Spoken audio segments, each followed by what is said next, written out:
आणि अवकाळीनंतर बातमी आहे राजकीय। मंत्रिपद गेल्यानंतर माजी मंत्री धनंजय मुंडेंनी परळीत जनता दरबार भरवला। परळीतील जगमित्र कार्यालयात नागरिकांशी संवाद त्यांनी साधलाय।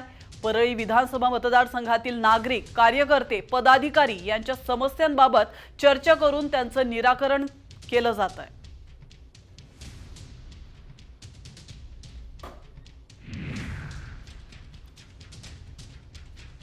तर आपण पाहतोय मंत्रिपद गेल्यानंतर माजी मंत्री धनंजय मुंडे यांनी परळीमध्ये जनता दरबार भरवलेला आहे।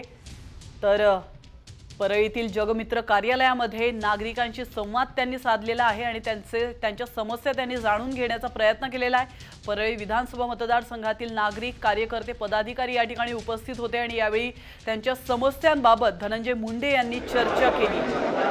आपण या दृश्यांच्या माध्यमातून पाहू शकतो मंत्रिपद गेलेलं असताना देखील धनंजय मुंडे हे या ठिकाणी ॲक्टिव्ह मोडवर आल्याचं पाहायला मिळतंय। परळीमध्ये जनता दरबार त्यांनी भरवलेला आहे आणि तिथली एक्सक्लुझिव्ह दृश्य तुम्ही साम टीव्हीच्या स्क्रीनवर पाहू शकता।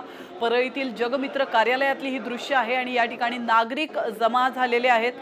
आपल्या समस्या घेऊन ते धनंजय मुंडे यांच्याजवळ पोहोचलेत। यावेळी त्यांच्या समस्या जाणून घेऊन त्यांचं निराकरण करण्याचा प्रयत्न धनंजय मुंडे यांच्याकडून केला जातो।